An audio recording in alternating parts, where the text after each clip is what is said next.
સમાચાર સવારમાં આપનું સ્વાગત છે। તાજના તાજા અને મહત્વપૂર્ણ સમાચારો પર એક નજર કરીએ તે પહેલા ચેનલને સબસ્ક્રાઇબ કરી લો। રાજ્યમાં ગાજવીજ સાથે વરસાદની આગાહી। ગુજરાતમાં હવામાન વિભાગે ગાજવીજ અને ભારે પવન સાથે સાર્વત્રિક વરસાદની આગાહી કરી છે। અમદાવાદ અને ગાંધીનગર સહિત બનાસકાંઠા, અરવલ્લી, મહીસાગર, દાહોદ, વડોદરા, પંચમહાલ, છોટા ઉદેપુર, ભરૂચ, નર્મદા, સુરત, તાપી, નવસારી, ડાંગ, વલસાડ, દમણ, અમરેલી, ભાવનગર અને દાદરા નગર હવેલીમાં ભારે વરસાદની શક્યતા છે। આજે 3 જુલાઈએ ભારે વરસાદ માટે ઓરેન્જ એલર્ટ અપાયું છે। ખરાબ રસ્તાઓ તાત્કાલિક રિપેર કરવા સીએમએ આપી સૂચના। રાજ્યમાં ભારે વરસાદને કારણે રોડ રસ્તાઓને ભારે નુકસાન થયું છે। જો કે આ મામલે રાજ્યના મુખ્યમંત્રી ભૂપેન્દ્ર પટેલે તાત્કાલિક તમામ તૂટેલા રોડ અને રસ્તાઓ પર પડેલા ખાડાઓને રિપેર કરવા માટે અધિકારીઓને સૂચના આપી છે। ઉલ્લેખનીય છે કે ગાંધીનગરમાં મુખ્યમંત્રી ભૂપેન્દ્ર પટેલની અધ્યક્ષતામાં કેબિનેટ બેઠક યોજાઈ હતી। બેઠકમાં વરસાદની સ્થિતિને લઈ સમીક્ષા કરવામાં આવી છે। વરસાદના સમાચાર પર એક નજર। ભારે વરસાદ રહેતા તાપી જિલ્લામાં ઓલણ નદીમાં ઘોડાપૂરની સ્થિતિ સર્જાઈ છે। તંત્રએ ભગવાનપુરા, સાંબા, ભોરિયા, વસરાઈ, મચ્છીસાદા અને ધામખડી જેવા કાંઠાના ગામો એલર્ટ રહેવા કહ્યું છે। રાજ્યમાં આજે બપોર સુધી 56 તાલુકાઓમાં વરસાદ વરસ્યો હતો। ડાંગ જિલ્લામાં ભારે વરસાદથી નદીમાં નવા નીર આવ્યા છે। સાબરકાંઠાના ઇકબાલગઢ, ઝાંઝરવા, આંબાપાણી અને ગોળિયા વિસ્તારમાં પણ વરસાદી ઝાપટા પડ્યા। ડાંગના વઘઈ તાલુકામાં ઘોડાપુર, ગીરા ધોધ સહિત અનેક ધોધ વહેવા લાગ્યા। સુરેન્દ્રનગર પંથકમાં પડેલા ભારે વરસાદને કારણે ધોળીજા અને નાયકા ડેમ ઓવરફ્લો। પૂર્ણા નદીની સપાટી ભયજનક સ્તરે। પીએમ મોદી 2 દિવસની મુલાકાતે ઘાના પહોંચ્યા। પ્રધાનમંત્રી નરેન્દ્ર મોદી 2 દિવસની મુલાકાતે ઘાના પહોંચ્યા છે। પીએમ મોદી પશ્ચિમ આફ્રિકન દેશના ટોચના નેતૃત્વ સાથે બેઠકો કરશે અને મજબૂત દ્વિપક્ષીય ભાગીદારીની સમીક્ષા કરશે। રાષ્ટ્રપતિ જોન ડ્રામાની મહામાના આમંત્રણ પર ઘાનાની મુલાકાતે આવેલા મોદીએ કોટોકા આંતરરાષ્ટ્રીય વિમાન મથક પર આગમન સમયે ગાર્ડ ઓફ ઓનરનું નિરીક્ષણ કર્યું। પ્રધાનમંત્રી મોદીની ઘાનાની આ પ્રથમ દ્વિપક્ષીય મુલાકાત છે। પીએમ મોદી કુલ 5 દેશોની મુલાકાત લેવાના છે। ખેડૂતોના પાકને મોટું નુકસાન થતા સહાયની માંગ। સાબરકાંઠા પંથકમાં ભારે વરસાદને કારણે સ્થાનિક ખેડૂતો માટે ભારે સમસ્યા સર્જાઈ છે। જિલ્લાના ખેડબ્રહ્મા, વડાલી, વિજયનગર વિસ્તારમાં ભારે વરસાદ નોંધાયો છે। આ મામલે સ્થાનિક ધારાસભ્ય રાજ્ય સરકારમાં લેખિત રજૂઆત કરશે। ખેડૂતો પણ હવે વરસાદ સામે રાજ્ય સરકાર પાસે સહયોગની અપેક્ષા રાખી રહ્યા છે। મગફળી, કપાસ સહિતના પાકોમાં આજે પણ પાણી યથાવત રહેતા ખેડૂતોને પાકમાં વ્યાપક સ્થિતિ આવી રહી છે।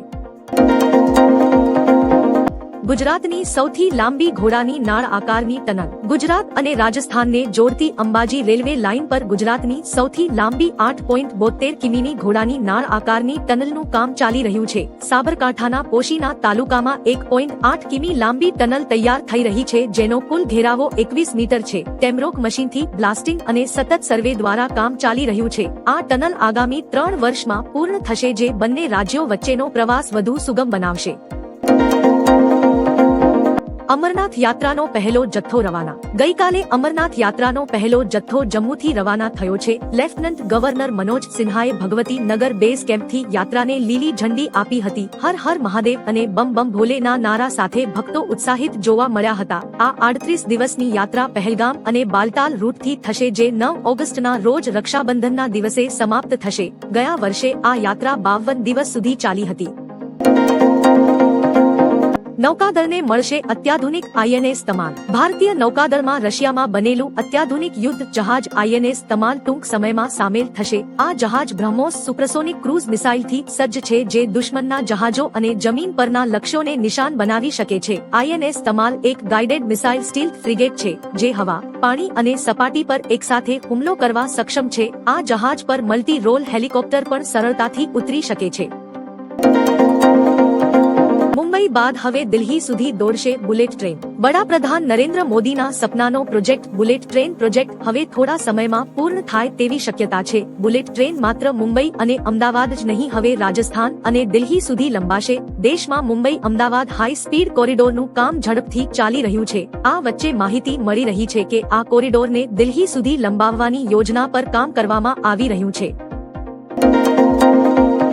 અમેરિકાની ભારતને 500% ટેરિફની ધમકી. રશિયા પાસેથી તેલ ખરીદતા દેશો જેમાં ભારત અને ચીન મુખ્ય છે. અમેરિકા તેમને મોટો ફટકો આપવાની તૈયારીમાં છે. ડોનાલ્ડ ટ્રમ્પે 500% ટેરિફ લાદતા સેનેટ બિલ લાવવાની મંજૂરી આપી છે. સેનેટર લિન્ડસે ગ્રેહામના મતે આ ટેરિફ યુક્રેનને મદદ ન કરતા રશિયા સાથે વેપાર ચાલુ રાખનારા દેશો પર લાગુ પડશે. આ બિલ પાસ થાય તો ભારતની નિકાસ પર ગંભીર અસર પડી શકે છે. ભારત ફેબ્રુઆરી 2022થી રશિયન તેલનો મુખ્ય ખરીદદાર બન્યો છે. પરેશ ગોસ્વામી અને અંબાલાલ પટેલની જોરદાર વરસાદની આગાહી. હવામાન આગાહીકાર પરેશ ગોસ્વામીએ જુલાઈમાં વરસાદના 4 તોફાની રાઉન્ડની આગાહી કરી છે જે 4 અને 5 જુલાઈથી શરૂ થશે. જૂન મહિનામાં સામાન્ય કરતા 161% વધુ વરસાદ નોંધાયો છે જેણે 44 વર્ષનો રેકોર્ડ તોડ્યો છે. ખાસ કરીને દક્ષિણ ગુજરાત અને પશ્ચિમ સૌરાષ્ટ્રમાં ભારે વરસાદની શક્યતા છે. 4 જુલાઈ સુધી માછીમારોને દરિયો ન ખેડવા સૂચના અપાઈ છે. તો બીજી બાજુ હવામાન નિષ્ણાત અંબાલાલ પટેલે આગાહી કરતા જણાવ્યું કે દક્ષિણ ગુજરાતના ભાગોમાં ભારે વરસાદ પડી શકે છે. વડોદરાના કેટલાક ભાગોમાં પણ ભારે વરસાદ આવી શકે છે. સાબરકાંઠા, અરવલ્લી અને પંચમહાલ જિલ્લામાં પણ ભારે વરસાદની સંભાવના છે. 3 થી 7 જુલાઈ સુધી રાજ્યના ઘણા ભાગોમાં ભારેથી અતિભારે વરસાદ પડી શકે છે. તેમણે આવનારા સમયમાં ગુજરાતમાં સારો વરસાદ રહેશે તેવી આશા વ્યક્ત કરી છે.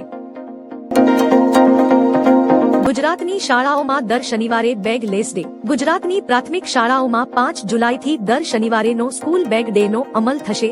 નવી શિક્ષણ નીતિ 2022 હેઠળ આ નિર્ણય વિદ્યાર્થીઓના સર્વાંગી વિકાસ માટે લેવાયો છે. શનિવારે બાળકો દફતર વગર શાળાએ આવશે અને અભ્યાસને બદલે ઇતર પ્રવૃત્તિઓ પર ધ્યાન કેન્દ્રિત કરાશે. આ પ્રવૃત્તિઓ દ્વારા બાળકોના બૌદ્ધિક અને શારીરિક વિકાસને પ્રોત્સાહન અપાશે જેથી શિક્ષણ ભાર વિનાનું અને આનંદદાયક બને.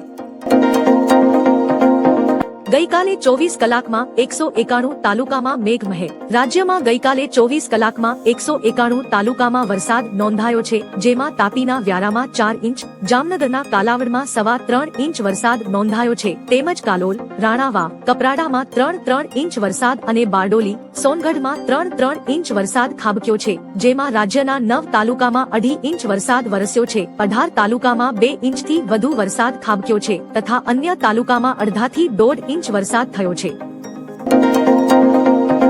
શાકભાજીના ભાવ આસમાને. ગુજરાતમાં ચોમાસાની સિઝન જામતા ભારે વરસાદને કારણે અનેક રસ્તાઓ પર પાણી ભરાઈ જતા લોકોને હાલાકીનો સામનો કરવો પડ્યો છે. શહેરમાં જીવન જરૂરિયાતની ચીજ વસ્તુઓ પહોંચાડવામાં મુશ્કેલી પડી રહી છે. ખેતરોમાં વાવાલે શાકભાજીને પણ ભારે નુકસાન થયું છે જેની સીધી અસર શહેરી લોકો પર પડી છે. અમદાવાદમાં મોટા ભાગના શાકભાજીનો ભાવ ₹100 કિલો સુધી પહોંચી ગયો છે. શાકભાજી મોંઘી થતા ગૃહિણીઓનું બજેટ પણ ખોરવાયું છે. મોદી સરકારનો મોટો નિર્ણય. ખુશખબર. મોદી કેબિનેટની બેઠકમાં મોટો નિર્ણય લેતા એક મોટા ખુશખબર મળ્યા છે. કેન્દ્રીય કેબિનેટે રોજગાર સાથે જોડાયેલ પ્રોત્સાહન યોજનાને મંજૂરી આપી છે. આ યોજના હેઠળ 2 વર્ષમાં 3.5 કરોડથી વધુ લોકોને નોકરી આપવાની છે. આ યોજના તમામ ક્ષેત્રોમાં રોજગાર પેદા કરવા, રોજગારની સંભાવના વધારવા અને સામાજિક સુરક્ષા વધારવાની તૈયારી છે. ગાંધીનગર કેનાલમાં કાર ખાબકતા 5 ના મોત. ગાંધીનગર નજીક નભોઈ કેનાલમાં એક કાર ખાબકવાની દુર્ઘટના બની છે. કારમાં સવાર 5 લોકો પાણીમાં ડૂબી ગયા હોવાની આશંકા છે. ફાયર બ્રિગેડની ટીમે તાત્કાલિક બચાવ કામગીરી શરૂ કરતા એક યુવતીનો મૃતદેહ બહાર કાઢવામાં આવ્યો છે. અન્ય 4 લોકોની શોધખોળ ચાલુ છે. પ્રત્યક્ષદર્શીઓ અનુસાર કાર અચાનક કેનાલમાં ખાબકી હતી અને દુર્ઘટનાનું કારણ હજુ અકબંધ છે.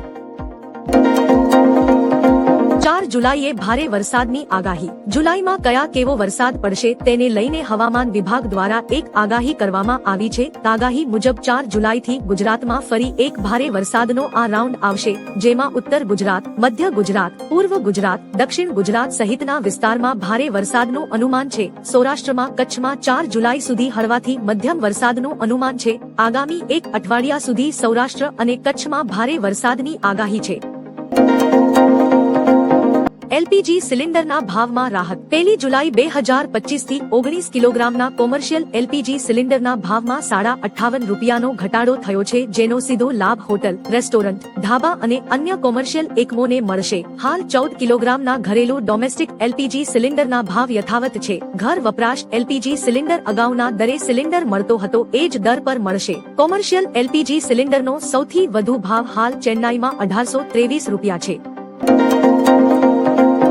હિમાચલમાં વરસાદનો કહેર, 285 રસ્તા બંધ અને 39ના મોત. હિમાચલ પ્રદેશમાં ભારે વરસાદ અને ભૂસ્ખલનને કારણે સ્થિતિ ગંભીર બની છે. રાજ્યભરમાં 285 રસ્તા બંધ છે અને મોન્સૂન બાદ અત્યાર સુધીમાં 1940 લોકોના મોત થયા છે. છેલ્લા 24 કલાકમાં જ 3 લોકોએ જીવ ગુમાવ્યા છે. મંડી કુલ્લુ નેશનલ હાઈવે પર ભૂસ્ખલન થતા ટનલમાં ગાડીઓ ફસાઈ હતી. 24 જિલ્લામાં સ્કૂલો બંધ રખાઈ છે.